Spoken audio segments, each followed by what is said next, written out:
Bien, excelente día a todos. Vamos a dar inicio a nuestra sesión de clase. El tema de hoy, el tema que nos ocupa hoy justo es el de argumentos condicionales que tienen aquí todos en la pantalla. Hemos visto, analizado a grandes rasgos que la composición de todo argumento se compone, valga la redundancia, perdón, por un conjunto entre premisas y conclusión, que las premisas dan antesala a lo que podemos llamar como conclusión, ¿sí? Los argumentos condicionales no serán la excepción. Tienen premisas y tienen conclusión. ¿Qué sucede entonces con los argumentos condicionales? Pues bien, se llaman condicionales porque la base de este argumento, la estructura de este argumento, se fundamenta en la oración condicional. Ustedes recordarán cuando vimos clasificación de oraciones que las oraciones condicionales tenían esta estructura. Si pasa X, sucede Y. Si pasa X evento, entonces sucede Y, que puede ser un momento de un evento o puede ser alguna condición, ¿no? Eh, si seno pesado, no podré dormir bien. Si pasa esto, sucede aquello. Si A involucra B. Así se lee esta expresión. Esta es la expresión algebraica. No me voy a tener mucho por eso. Luego lo veremos si nos da tiempo más adelante con expresiones matemáticas o cómo estructurar parte de la lógica matemática. Que bueno, esta es la estructura de la condicional. Si A, flecha B, que se lee como implicación, ¿no? Si A implica B o A implica B. Bien, como les decía, la construcción de estos argumentos, partiendo de que todo argumento está en nuestra estructura de premisas y conclusión, la primera oración, la primera parte de la oración, se basa en una oración condicional, la cual siempre se establece en la primera premisa y conoce, bueno, o que se da un antecedente y un consecuente en cada una de las oraciones. Es decir, la primera premisa es una condicional. Y de esa va a ser pauta para que yo comprenda todas las demás, la segunda premisa y todas las demás oraciones que dan mi argumento. Aquí pongo el clásico argumento que como profesor ponemos todos. Si estudias, entonces aprobarás el examen. Yo les decía antes, cuando veíamos las herramientas de estas oraciones, que este tipo de oraciones están compuestas por un antecedente y un consecuente, ¿sí? Como una relación, llamamos esto en física causa-efecto, ¿no? Si sucede esto, tendrá que pasar esto. El antecedente en esta oración es estudias, ¿sí? O si estudias. Y el consecuente, aprobarás el examen. Digamos así, estas son las dos partes de nuestra oración principal, que es la oración condicional.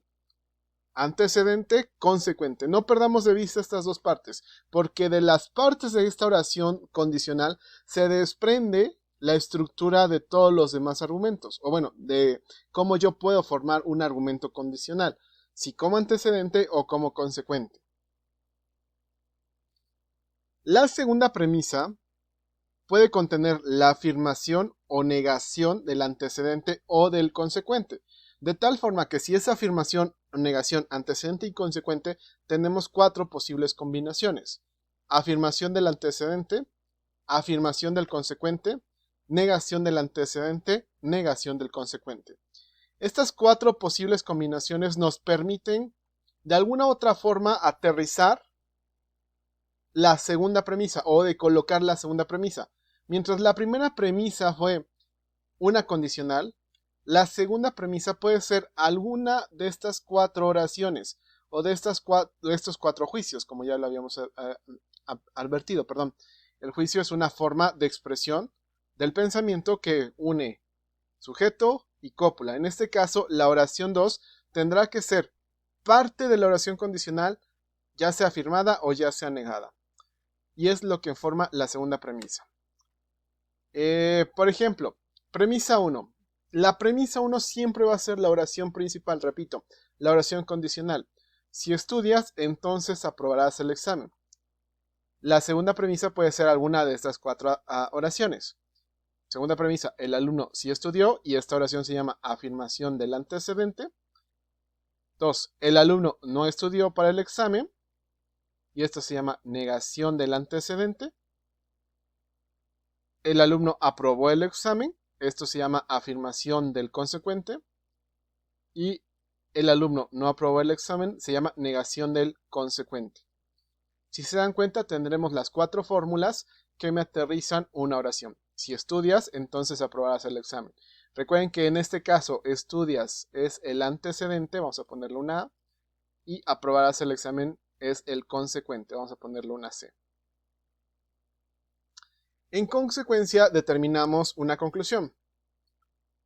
Por ejemplo, en el primer caso, que sería la afirmación del antecedente, ponemos premisa número 1. Si estudias, entonces aprobarás para el examen. Premisa número 2. El alumno Juan estudió. Conclusión, por lo tanto, aprobará el examen. Aquí está la hilación entre premisas que me dan como parte una conclusión. ¿Sí? Este es un argumento válido y se llama afirmación del antecedente. Quiere decir que no hay forma de que Juan no haya estudiado, de que haya estudiado y que no pase el examen. Es la manera en la que se estructura nuestra oración. Algunos lógicos le llaman a este argumento un modus ponens, porque el modus ponens, que en latín significa modo de poner o modo de dar, se da una estructura de que si A, entonces B. Como se dio A, por lo tanto, se dará B. Si ponemos el signo de por lo tanto, son estos 3 puntitos, por lo tanto se da B. No hay forma de que si se da el antecedente, no se dé el consecuente. Y este es un argumento válido que se llama modus ponens o afirmación del antecedente. 2. Negación del antecedente. Si estudias, entonces aprobarás para el examen. Premisa 2. El alumno Juan no estudió. Por lo tanto, no aprobará el examen. ¿Sí? Este es un argumento no válido o un argumento inválido. Es el argumento de negación del antecedente. Tenemos la misma oración, en los 4 ejemplos vamos a tener la misma oración en la primera premisa, pero una oración distinta en la segunda premisa. El alumno Juan no estudió. Por lo tanto, no aprobará el examen. Este argumento no es válido, porque puede haber otras circunstancias para aprobar el examen. No sé, que pues lamentablemente hizo trampa o copió, pues oye, no estoy alentando esa práctica, por supuesto, cuidado, pero se da otro tipo de circunstancias. Simplemente tuvo suerte y ya se sabían las respuestas desde antes de aplicar el examen. Esta es una visión de argumento no válido, ¿sí? El hecho de que tú niegues el antecedente no necesariamente se da una negación del consecuente. Por lo tanto, este argumento es un argumento no válido, no sólido. Ejemplo 3. Ahora vamos con el consecuente.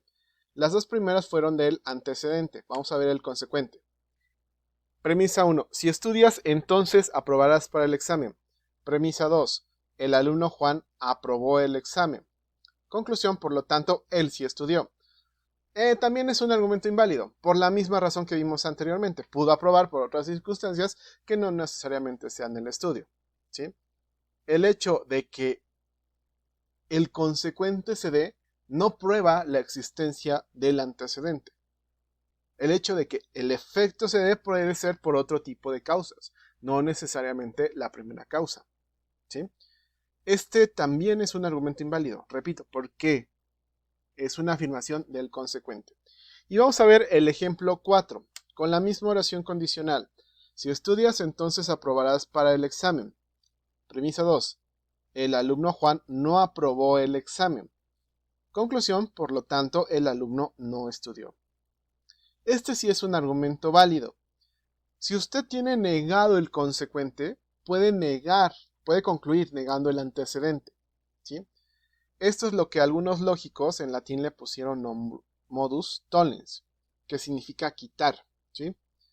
Tollen en latín significa quitar. Y hace la alusión justo a todo lo contrario. Si A incluye B. Si no se dio B, por lo tanto, no se dará A. Una ilusión que nosotros podemos ver como un modus tollens. Negando el consecuente, pues negar el antecedente. ¿Sí? Y este sí es un argumento válido, porque no hay forma de que usted no haya aprobado el examen, aunque haya estudiado. Justo la visión, bueno, en la vida real sí puede haber alguna forma, pero la visión es que el principal mecanismo para aprobar este examen es justamente en el estudio o dado el estudio. Bien, hasta aquí la explicación teórica de las 4 formas en las que se puede hacer un argumento condicional. ¿Sí? Un argumento condicional, que es afirmación del antecedente, negación del antecedente, afirmación del consecuente o negación del consecuente. Vamos a la parte de ejercicios. Estos ejercicios, si se dan cuenta en el manual que les pasé, están divididos en 2 partes. Ejercicio 1 son 13, 15 ejercicios, no recuerdo con exactitud, y del otro son 10. En la primera parte, usted tiene un argumento y necesita la conclusión. Necesita ver qué está usted teniendo en la segunda premisa. Ojo, usted lo que tiene que fijarse es en la segunda premisa para formular la conclusión que tendría que ser. Dice el ejemplo 1, si usted está en Madrid, entonces su reloj señala la misma hora que en Barcelona. Hasta ahí la primera premisa. Empecemos a identificar premisas. Premisa 1. Premisa 2 dice, usted está en Madrid. Por lo tanto, la conclusión lógica, si en la premisa 2, me están dando la afirmación del antecedente, regreso a algunas diapositivas anteriores, afirmación del antecedente, tengo que dar la afirmación del consecuente, que es justo como usted resolvería este ejercicio. Tiene primera premisa, segunda premisa, y escribir la conclusión dice, su reloj señala la misma hora que en Barcelona. Se establece como una relación entre primera premisa, segunda premisa, usted escriba la conclusión. Repito, tiene que tener cuidado en qué le están dando en la segunda premisa. Y lo mismo sucede acá. Voy a dar 2 ejemplos. En el ejercicio 6 dice, si son las 5, la oficina está cerrada. Esa sería la premisa 1, ¿no? Si son las 5, la oficina está cerrada. Premisa 2, la oficina está cerrada. Premisa 2, la oficina está cerrada. Por lo tanto, y ya, bueno, nos dice qué es lo que tendríamos que poner en la conclusión. La premisa 2, ¿qué es? Una afirmación ahora, pero del consecuente. Por lo tanto, tengo que afirmar el antecedente. Aunque bueno, ya vimos anteriormente que el argumento es inválido, en el caso de este ejercicio nos piden determinar cuál es la conclusión. Por eso pongo, son las 5 de la tarde. Bueno, son las 5. En la segunda parte de los ejercicios, usted tiene que reconocer cuándo es un buen argumento y cuándo es un mal argumento. Por la siguiente razón, si la conclusión me hace un argumento válido, el argumento es bueno. Si me lo hace inválido, es un mal argumento. Ahora, el autor de estos ejercicios juega con el tema de posibilidad. La posibilidad es cuando tú no sabes de tal manera con ciencia cierta si es válido y por lo tanto lo pones como un buen argumento o un mal argumento. Dice, si vives en el DF, entonces no vives en París. En estos momentos no vives en París. Por lo tanto, oigan, aquí me da una afirmación del consecuente. En estos momentos no vives en París. Posiblemente vivas en el DF es un buen argumento. Y un mal argumento vives en el DF. Porque si yo doy esto como sin quitarle el posible, me vuelvo un mal argumento. Porque estoy tal cual afirmando. Un buen argumento es el que deja como tal esta posibilidad de otras circunstancias que no necesariamente sean las que me está dando antecedente y consecuente. El ejemplo 2, se los dejo nada más ahora aquí. Si una persona no tiene primaria, entonces no puede tener un grado de licenciatura. Mi vecino no tiene grado de licenciatura. Oiga, que no tenga grado de licenciatura no quiere decir que no tiene la primaria. ¿Sí? Por esto es un mal argumento y por esta misma razón esto es un buen argumento. Bien, pues los dejo hasta acá. Si tienen alguna duda, en la sesión de preguntas y respuestas la vamos a responder. Que quede un poquito más claro el tema y cualquier cosa pues estoy en mi correo. Muchas gracias.